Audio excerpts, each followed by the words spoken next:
Sup, it's Hallie, and welcome to Doki Doki Literature Club Player. This is the Yuri demo with her perspective on things. I don't know how long this is, but I got the version that had like the text fixes and stuff, so hopefully it's alright. Written by Pazuzu and JF Gibson, 73, revisions by Nightmare Ninja. Let's go. More Yuri this week. Having finished getting ready for the day, I head downstairs to greet my parents.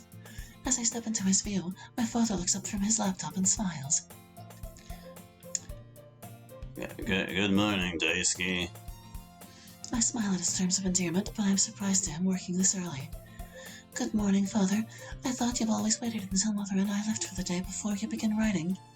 That is true, but once in a while I'll get an idea that I need to write down right away in case I forget. But don't worry, I made sure breakfast is ready. Father gestures toward the kitchen with a nod. I see a bowl of rice with bright yellow strips across the top.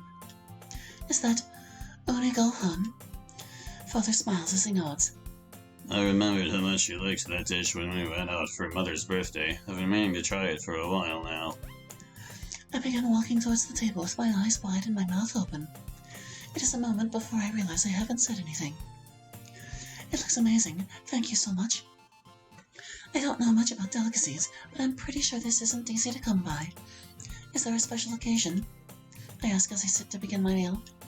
Not really. I ran into a friend who ordered so much for his restaurant. He only serves it on the day it's harvested, so he asked if I wanted to take it home. That would be, it is harvested. I take a bite and the flavor is just as incredible as I had remembered. I close my eyes to focus on my senses on the rich, creamy texture. Tabuso, Father, this is amazing, thank you. Father's smile widens. You're very welcome. I'm glad someone got a chance to enjoy it. I gave Father a questioning look. Mother didn't want any. She left for work before it was finished. She said she didn't have time to wait this morning.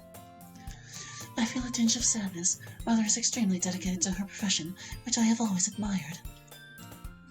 But I feel bad for Father that she didn't take an extra moment to try the food after he made such a special effort. I eat slowly, partially because of my change in mood, but also to savor the meal. As I get up to clean my dishes, Father takes something out of the refrigerator. He holds 2 bento boxes. I know what he is about to say. He has done this several times before.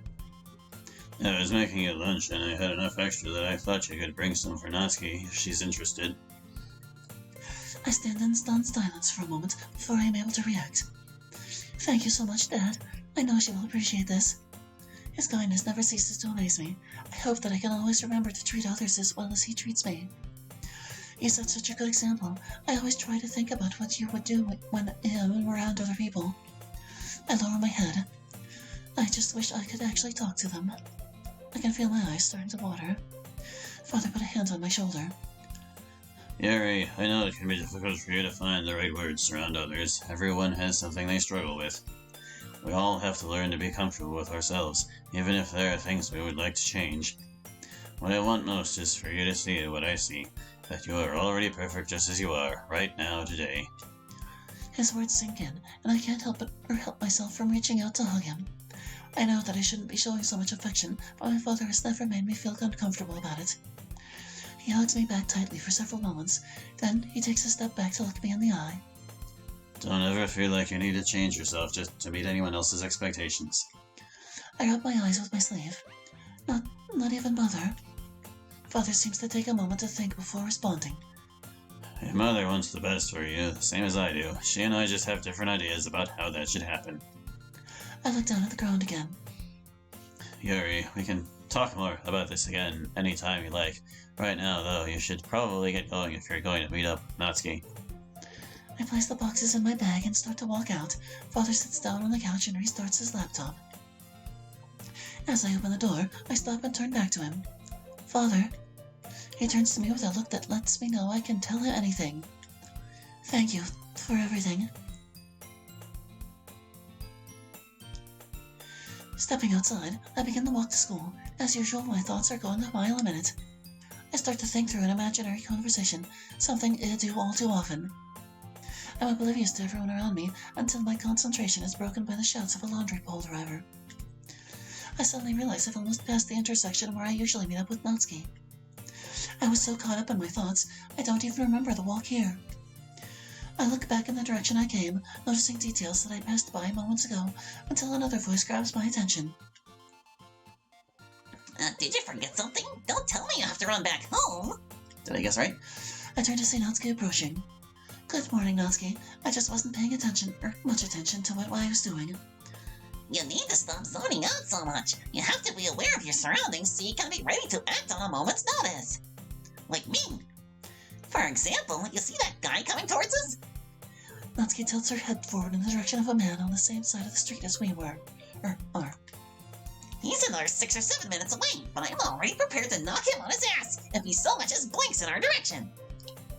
Coincidentally, at the same moment, the man crosses over to the other side of the street. Smart move. Just then, I remembered the lunch made for Natsuki. I stopped to unzip my bag. I have something for you. Father packed it. I hold the bento box out to her. He sent me another one? Your dad is the best. Tell him Iz said thank you so much. He is pretty thoughtful. He knows he doesn't have to keep doing this, right? I mean, I appreciate it more than I can say, but I hope he doesn't feel obligated to always be looking out for me. I give her a reassuring smile. I'm sure he doesn't do it out of any feelings of obligation. He just likes to help others whenever he can, and he knows how important you are to me. Natsuki doesn't respond. She just continues holding on to the box, looking at it with an expression of awe. Good morning, ladies, said someone. We see Monica briskly rounding the corner. Hey, Monica, you seem full of energy, as usual. A morning run always does the trick. Once these endorphins are released, I'm all set. I'm sure I need to be more active myself, except that I never get around to it since I like staying in bed so much. If you think you'll like to try running, you should meet up with me every morning. We can go together. You too, Natsuki. Having a running partner can be really motivating. Oh, we would never be able to keep. We could start out slow to see how you like it. I would go at a pace that's comfortable for you both. Ever the tactician, Natsuki changes the subject before Monica can get us to commit to anything. And I'm pretty sure this is not how you spell tactician. And I'm also pretty sure that's supposed to be keep up, but that's alright. Monica, didn't you say last week you had some news you were planning to share? Monica smiles proudly. I absolutely do, but I'm saving it until we're all at the club. Natsuki and I both groan in protest. You can't just leave us in suspense all day. For real, tell us what's going on. Sorry, it wouldn't be fair to Sayori.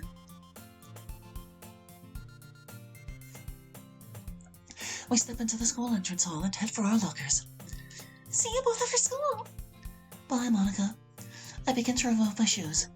While changing to my indoor shoes, I can't help but look around nervously. Natsuki closes her locker and looks at me. Do you want me to stay with you until you're done? Thank you, but no. I can't always be relying on you just to get through the school day. Okay, well, just let me know if anyone messes with you. Bye, Natsuki. Natsuki walks off to go to her classroom. Despite what I said to Natsuki, I do feel anxious that I might see the girls who has been bothering me. Luckily, I finish without incident and head to class. I wonder if we'll get Yuri's perspective on that scene where she was bullied. As I turn into my classroom, the girl I'm friendly with follows me in. Hello, Ri. How are you, Yuri? Did you get a chance to finish the assignment? Ri is referring to a group project we are working on with 2 other students. Each of us were supposed to write a short critique of a novel chosen from a list the teacher provided. Yeah, I finished it pretty quickly. Of course you did. I hand my page over to her. As our group leader, she is responsible for collecting and submitting all our work. I got through mine with so much trouble, but I'm still completely stressed. I looked over Dan's paper and it's unsalvageable. Ri does look pretty upset. Do you want me to take a look at it? Would you mind? I really can't tell if he didn't understand the directions or just didn't care, or both. Maybe I could expand on what he's written. Ri hands me over the page. Anything you can do with it would be great. It can't get any worse than it is now. I scan over the assignment. It does look like it was written by a 4th grader. Just then, the teacher stands to begin class. I quickly put the assignment away and get ready to take notes. Time for another day of straining to keep my mind from wandering. Lunchtime. I step out onto the rooftop, just as Al hoped. There was no one else here. None of my friends have the same lunch period as I do, so every day I eat alone. I'm sure if one of them were able, they would accompany me, especially the other members of the literature club. We started growing closer since we began meeting up outside of school. Last month, we all watched one of Monica's tennis matches, then went out to lunch together. Afterwards, we went back to her house to work on some ikebana. It was relaxing. Siri said that next time we get together, we should have a karaoke night. I'm not too sure about that one.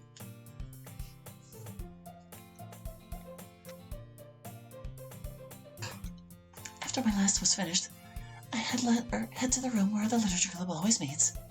We always use the first part of our session to finish homework. That will give me a chance to rewrite Dan's summary. As I'm about to enter, I notice through the window that Natsuki is already inside, sitting at a desk with her head in her hands. I sit down on the desk next to Natsuki. Hey there, you look really frustrated. Natsuki looks up at me, clearly distressed.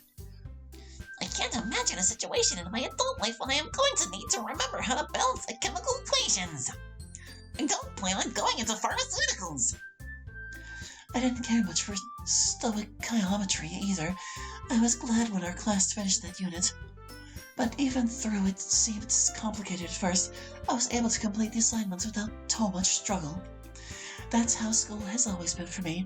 I maintain a high grade point average, even though I rarely seem to put much effort into most of my subjects. Okay, well, which problem are you working on? I try to explain the steps in the simplest terms I can while leading her towards finding the answers for herself. On one hand, it would make sense that I picked up on how to explain things to people from my mother. But the truth is, I feel like Mother and I are very different in almost every way.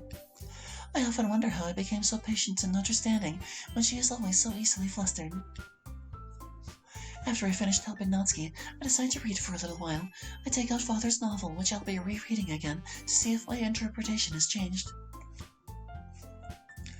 I got distracted for a moment by a conversation the other girls were having. Sarah is talking about bringing a friend who might want to join the club. Natsuki is complaining because this friend is a boy, which causes Sarah to raise the pitch of her voice in defense. I admire how enthusiastic she always is, but she talks so loud, it takes some effort to tune them out. After about 15 pages, one passage in particular catches my attention. Some of the lines in this section sound very familiar. In fact, I think they might be referencing another well-known work. I can't remember the name of the author, but I think it was a French novella, something really influential. I think maybe from the existentialist movement. I walk over to the closet, hoping that on some off chance, we may have a copy of the book I'm trying to remember. Who was that? Sartre? Before I finish checking the shelves, I hear someone approaching. I turn to see Sayori coming over. Hi, Sayori. Did you need something out of here? She smiles sweetly. I'm just looking for a pen. Monica's on my case about finishing my homework. How about you? Were you looking for something? I turn back towards the closet with a puzzled look.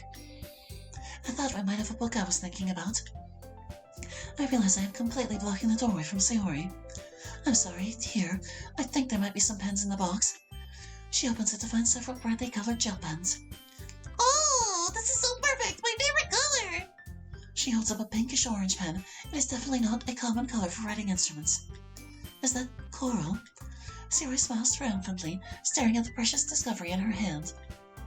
I hesitate, expecting her to head back to her desk, but she seems lost in the moment. I decided to speak up. So, I heard you mentioned you were bringing a friend to the club. Would that be Sakamoto-san? Sayori's face widens with surprise. How did you know that? How could I not know that? Sayori is friendly with just about everyone, but there is only one boy she spends a significant amount of time with. I think you had mentioned him several times before. You always speak very highly of him. To be honest, I have been a little jealous about this for a while now. When I see Sayori and Sakamoto-san in the hall, they are always smiling and being playful with each other. I imagine it would be really gratifying to feel that comfortable around another person, especially a boy, like Sakamoto-san. You're always so good at figuring things out. I bet you'll make a great detective. I smile sheepishly, but Siri continues on before I can respond. What book is that? My book? Oh, it's Portrait of Markov. My father wrote it, actually. That's so cool! I didn't know he was a writer! Well, this is his only novel so far. He's outlined some ideas for a second book, but his work on the town paper has been keeping him busy. Really? What kinds of articles does he do? Oh, does he get to do restaurant reviews? That would be the best job ever! I'm getting to try new places out and getting paid for it. Maybe I should start sharpening my writing skills. Hey, do you think he'll cover the grand opening for that new Indian restaurant? Siri finally pauses to take a breath. No, he's not a food critic.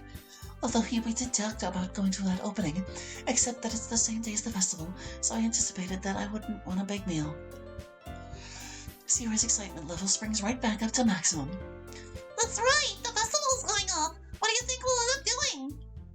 Her question elicits a slight feeling of anxiety in me. Must have been slight. It's a thought that has been troubling me lately. Well, I would really love to just spend the day enjoying the festival, but I don't know anyone who... Monica chooses this exact time to make one of her announcements. Okay, everyone, our daily designated homework time is over. Now we can resume our normal club activities. Siri immediately becomes frantic. I haven't even started. What have you been doing this entire time? You know the school is strict on homework. I was talking with Yuri. Don't make me feel stressed. For the next 10 minutes, I listen to Siri loudly make an excuse, while Monica reiterates that her work will need to be finished regardless. I get very little reading done during their exchange, but once Monica helps Siri get started, she works quietly for the rest of the meeting. Eventually, Monica dismisses us, and I head home for the day.